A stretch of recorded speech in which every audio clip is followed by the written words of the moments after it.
जय दादी शमशान काली। जय बाबा काल भैरव। मैं कौल गुरु रुद्र मातंग जी आप सभी का स्वागत करता हूँ हमारे यूट्यूब चैनल कौल तंत्र विद्या में। अब आज के आए दिन में हम देखते हैं कि जो साधक नहीं है, गृहस्थ व्यक्ति हैं, वो लोग हर तरह के मंत्र जाप करते रहते हैं, ना जाने कि उनका साइड इफेक्ट क्या होता है। बहुत लोग महाविद्या का मंत्र जाप करते रहते हैं, बहुत लोग नवग्रह का मंत्र जाप करते रहते हैं, कुछ कुछ लोग गायत्री मंत्र का जाप करते रहते हैं और बहुत लोग बहुत तरह के मंत्र का जाप करते रहते हैं। बस उनके मन में एक चीज़ होता है, हमारे मन में इनके प्रति श्रद्धा है तो ये हमारे लिए कुछ नहीं करेंगे। तो मैं आज से एक सीरीज स्टार्ट करने जा रहा हूँ, क्योंकि सब्सक्राइबर्स भी कम है, तो जो लोग देखेंगे क्वांटिटी में देखेंगे और क्वालिटी में देखेंगे।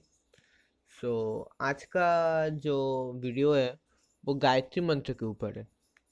अब देखिए, गायत्री मंत्र का क्या लाभ होता है। गायत्री माँ सरस्वती, माँ चंद्रेश्वरी और माँ लक्ष्मी के एकत्रित रूप है।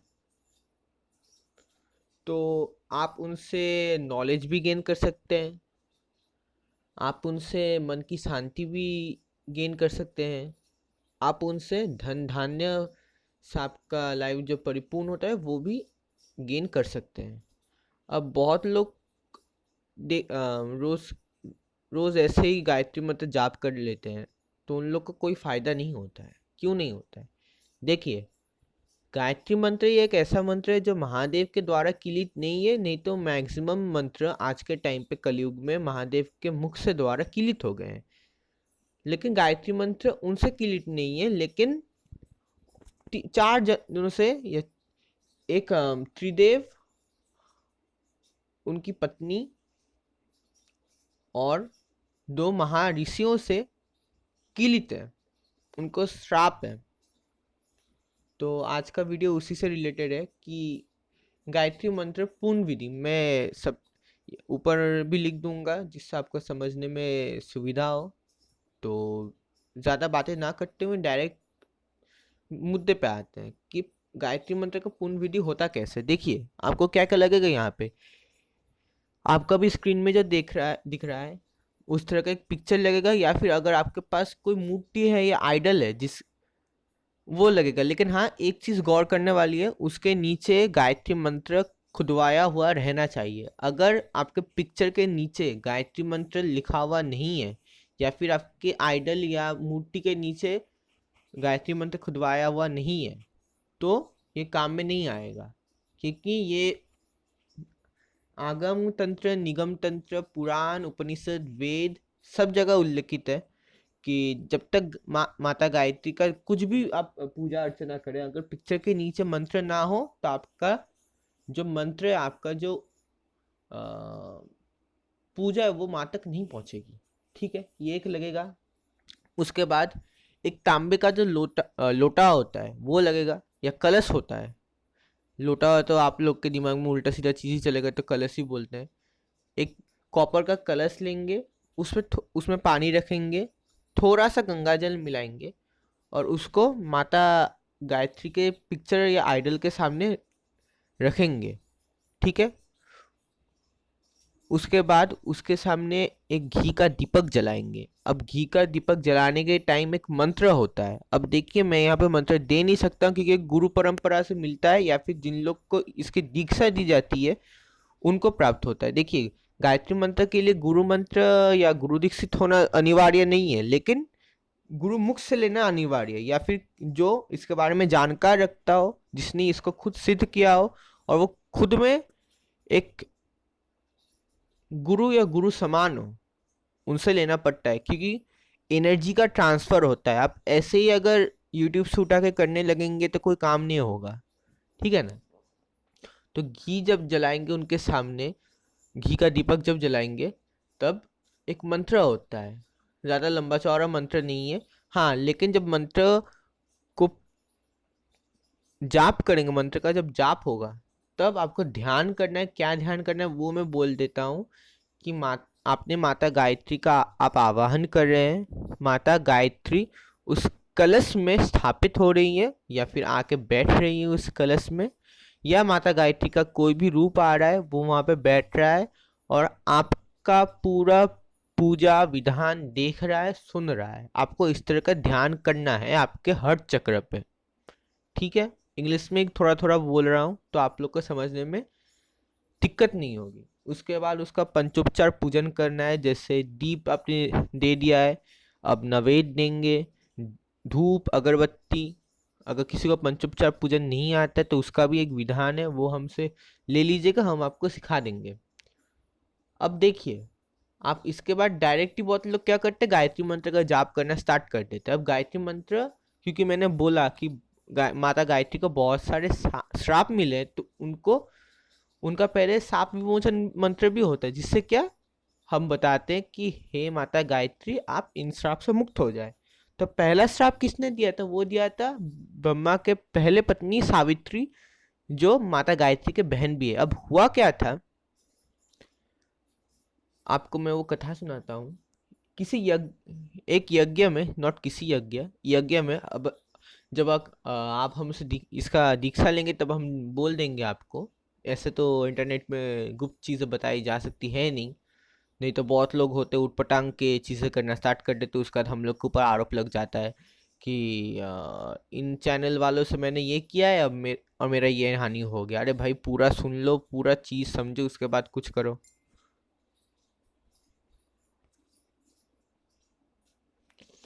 तो वहाँ पे एक यज्ञ हो रहा था जहाँ पे त्रिदेव में ब्रह्मा जो है,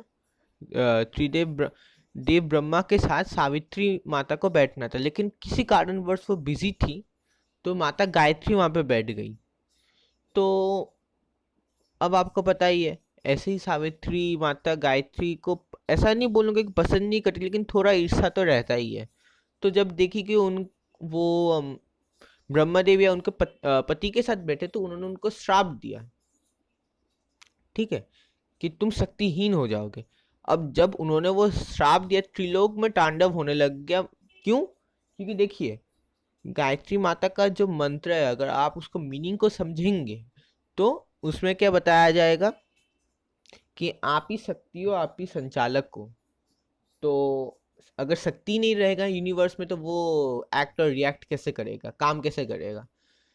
तो हर देवता ने सावित्री माता को समझाया, तो उन्होंने एक मंत्र दिया जिसको आपको पाठ करना पड़ेगा पहले, जिसमें क्या समझाया जाता है कि ब्रह्म ऋषि, जिसमें ब्रह्म ऋषि रहते हैं, वरुण देवता रहते हैं, उनका उनको मतलब साक्षी रख रख के मैं आपको इस श्राप से मुक्त करती हूँ।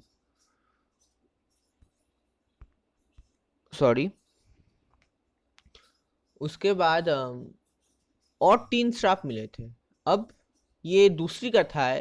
पहला श्राप तो यहाँ पे हो गया, जहाँ पे उनका शाप विमोचन करना पड़ता है, वो वाला हो गया। उसके बाद ब्रह्म, उनको और 3 लोगों से श्राप मिला था। ब्रह्मा से,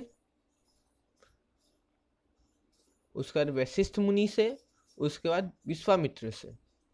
अब इन तीनों से क्यों मिला था? अब देखिए, ये तीनों, एक तो गॉड ऑफ क्रिएशन खुद है ब्रह्मा देव, और आप वशिष्ठ मुनि को और परमामित्र को तो जानते ही। इन लोगों ने भी, इनका भी तपोबल इतना था कि वो खुद से एक यूनिवर्स बना सकते थे और डिस्ट्रॉय भी कर सकते थे। यानी संचालक, संचालक नहीं, क्या बोलते हैं उसको, क्रिएटर भी थे, डिस्ट्रॉयर भी थे। बाकी तो आप समझदार नहीं, थोड़ा समझ लीजिएगा।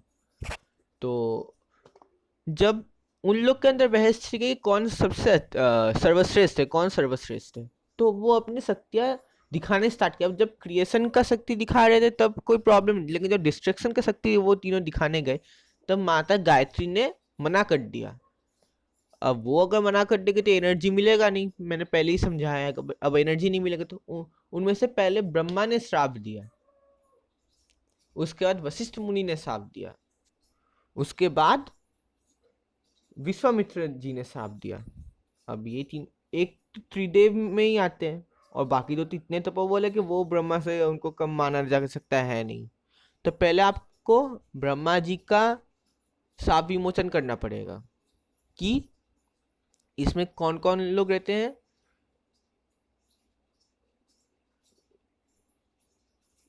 इसमें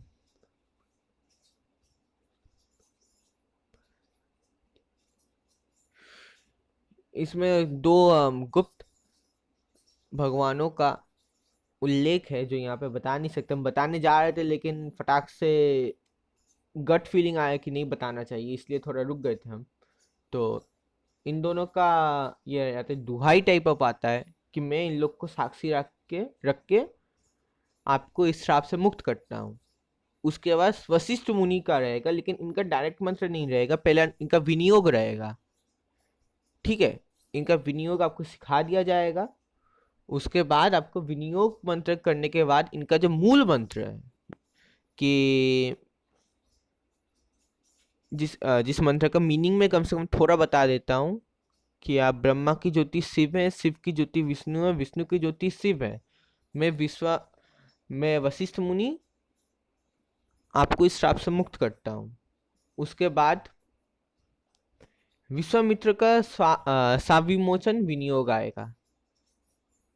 ठीक है, उसी प्रकार उसके बाद उनका भी मूल मंत्र साप विमोचन मूल मंत्र रहेगा, जिसमें ब्रह्मयोनि सरस्वती को और महादेव को साक्षी रख के वो बोलेंगे कि मैं विश्वामित्र ऋषि आपको मेरे श्राप से मुक्त करता हूँ।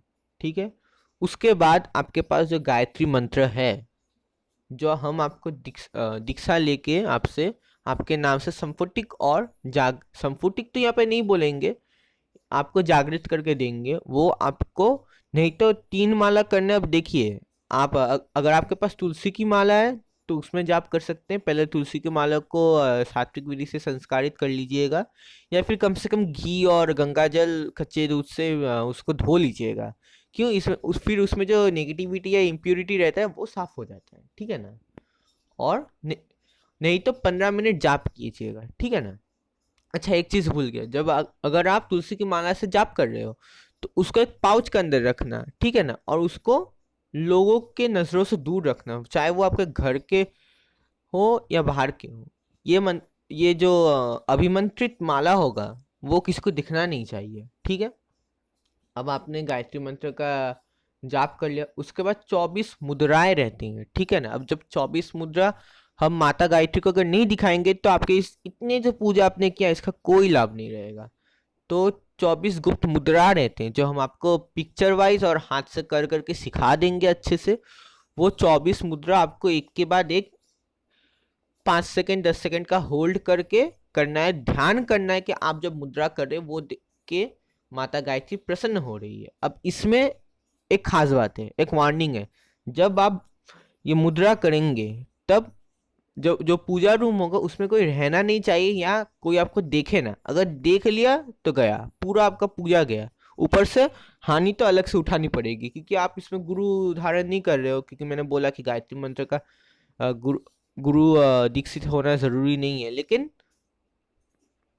गुरु रहते तो इसका कोई नेगेटिव इफेक्ट नहीं आता। अगर आएगा भी बहुत हल्का आएगा, लेकिन अगर आप बिना गुरु के कर रहे हो तो ये जो वार्निंग दे रहा है वो संभल के, या फिर अगर नहीं कर पा रहे हो, छोटा सा रूम है, तो कम से कम अपने मतलब आसपास एक कपड़े की तरह ढक दे, जिससे किसी को वो मुद्राएं ना दिखे। मुद्राएं आपने दिखा दी, उसके बाद आपको आजमनी लेना है। आजमनी में थोड़ा पानी रखना है। आजमनी क्या होता है, अगर जिन लोगों को पता है तो बहुत ही अच्छा है, सर्वश्रेष्ठ है। अगर नहीं पता है तो नॉर्मल गूगल में सर्च कर लीजिएगा, आपको समझ में आ जाएगा। आजमनी लेना है, उसको उसमें थोड़ा सा पानी रख के दीपक के साथ चारों ओर घुमाना है। ठीक है ना? उसके बाद उसमें विसर्जन मंत्र आता है, क्योंकि आपने बुला लिया, आपने उनको बैठाया, आपने उनका साप विमोचन किया, उनका विनियोग किया, उनका मंत्र जाप किया, अब उनको विसर्जन भी तो करना पड़ेगा ना, उनको भेजना भी तो पड़ेगा। नहीं तो वो तो वहीं पे धड़ी की धड़ी बैठ जाएंगी। अब वो तो अच्छा होगा नहीं, क्योंकि आप सोचिए ना, आपको अगर किसी ने बुला लिया है और आप अगर जाने नहीं दे रहे, आपको जाने की इच्छा है लेकिन आप जा नहीं पा रहे हो, तो आप उनका मान रखना चाह रहे लेकिन आप जा भी नहीं पा रहे हो, अब आपके सामने कुछ कर्म ऐसे हो रहे हैं जो आपको पसंद नहीं आ रहे, तो आपको कैसा लगेगा? सेम यहाँ पे, इसलिए आपको विसर्जन मंत्र करना पड़ेगा। विसर्जन मंत्र करने के बाद, ठीक है, आपको, अगर आप तुलसी की माला से जाप कर रहे हो तो वो माला माता के चरणों में कुछ देर के लिए रखना है, उनसे आशीर्वाद मांगना है। अब आपको जो भी आशीर्वाद चाहिए वो पर्सन टू पर्सन वैरी करेगा, आप मांगिएगा। उसके बाद कुछ देर तक अपने मस्तिष्क से या अपने हेड से टच करके रखिएगा, ठीक है। उसके बाद पानी लीजिएगा, जो आपका जो कलश में जो पानी है। उसके बाद जैसे मैंने पहले ही बोला, अगर गायत्री मंत्र नहीं करेंगे तो सूर्य को जब अर्घ देते हो तो वो भी ये नहीं होता है, मतलब एक्सेप्टेड नहीं होता है। जब तक आप गायत्री मंत्र का जाप करके अगर सूर्य को दोगे तो वो पहले बात तो बहुत बेनिफिशियल भी होता है, और दूसरी बात वो एक्सेप्टेड भी होता है। अगर आप गायत्री मंत्र ना करके सूर्य को जल दे रहे हो तो वो एक्सेप्टेड नहीं होता है, ठीक है ना। तो उसके बाद आपके पास जो भी सूर्य का मंत्र है, अब ओम घृणी सूर्याय नमः, ओम आदित्याय नमः, ओम सूर्य देवाय नमः, कोई भी मंत्र हो आपके पास, उसका जाप करके करके आपको वो पानी सूर्य को अर्घ देना है। इससे आपको क्या क्या लाभ होगा? देखिए, लाभ तो बहुत कुछ ही होगा। जैसे अगर आपके अटके हुए काम है वो ठीक होना स्टार्ट हो जाएंगे माता गायत्री के कृपा से। गृह शांति होने लगेगा, पैसों का फ्लो ठीक होने लगेगा, नॉलेज गेन अच्छा होगा, हर तरीके से अच्छा होगा। लेकिन क्या आपको ठीक से करना होगा। आपको ये पूजा विधान देखिए डायरेक्टली देख देख के नहीं करना। हाँ, अगर 24 मुद्राएं जो है वो तो याद रहती है नहीं स्टार्टिंग में ही, तो वो आप देख देख के कर सकते हो। लेकिन जो मंत्र है वो आपको कंठस्थ करना पड़ेगा, कंठस्थ करने के बाद ही आप कर सकते हो। तो टाइम लीजिए, अच्छी चीज़ होने में टाइम लगता है, टाइम लीजिए, अच्छे से सीख लीजिए, उसके बाद कीजिए। अगर किसी को गायत्री मंत्र का पूर्ण विधान और दीक्षा हमसे लेना है तो आप हमसे व्हाट्सएप में संपर्क कर सकते हैं। नंबर है 7449370578। इसमें आप व्हाट्सएप करें। शुल्क इसका है 5100 रुपये। हम ज़्यादा फीस रखते हैं नहीं, क्योंकि इंडिया में ज़्यादातर कॉमन पीपल है तो वो लोग उतने हज़ार के खर्चे नहीं उठा पाते हैं जो बाकी लोग देते हैं कि 10,000, 15,000, 20,000, 25,000। हम नहीं रखते हैं, हम कम जितना ज़रूरत है उतना रखते हैं। ये 5100 भी क्यों लगता है? हम लोग को भी यहाँ पे आपके नाम से पूजा देना पड़ता है, क्योंकि आपके मैंने कहा कि आपके नाम से ये मंत्र जागृत होगा, उसका एक विधान है, उसका एक खर्चा आएगा। उसका हम आपका जो एनर्जी दे रहे हैं उसका भी तो खर्चा है ना, ये सब भी तो रहता है। तो ये सब होने के बाद इस सब के लिए आपसे शुल्क लिया जाता है। और गुरु परंपरा में मैंने पहले ही अपने जो रियल लाइफ एक्सपीरियंस उसमें बताया कि क्यों आपसे फीस लिया जाता है, वो आज से नहीं, बहुत काल पहले से लिया जा रहा है। तो इसमें कोई नई बात नहीं है। आजकल के मॉडर्न ज़माने में ये लोग खराब नज़रिए से देखते हैं, लेकिन ये बहुत बहुत बहुत प्राचीन है, ठीक है ना। अगर आपको किसी भी साधना से रिलेटेड जानकारी, उसका विधान या उसका साधना करना है तो आप हमसे संपर्क कर सकते हैं। हम आपको विधान, विधि और दीक्षा देंगे। अगर आप हमसे बेसिक कोर्सेज करना चाहते हैं वो भी हम करवाएंगे, और उसके बाद ही आपको गुरु मंत्र मिलेगा। कोई गुरु मंत्र के लिए डायरेक्ट अप्रोच ना करे, नहीं दिया जाएगा। और अगर ज़्यादा बोलेंगे कि गुरु मंत्र दीजिए, गुरु मंत्र दीजिए, आपको ब्लॉक कर दिया जाएगा, बोथ व्हाट्सएप में भी और नॉर्मल कॉल में। तो आप कॉल भी नहीं कर पाओगे। तो गुरु मंत्र के लिए डायरेक्ट कोई अप्रोच ना करें, पहले आपको बेसिक कोर्सेज करवाए जाएंगे, उसके बाद ही आपको गुरु मंत्र दिया जाएगा। अगर नॉर्मल कोई साधना करनी है, सच बात बताइएगा, आपसे जो जो पूछा जाएगा सच बताइएगा। अगर हमको ठीक लगे हम आपको दीक्षा देंगे, ठीक है। तो जय दादी शमशान काली, जय बाबा काल भैरव। खुश रखो, खुश रहो। आदेश आदेश।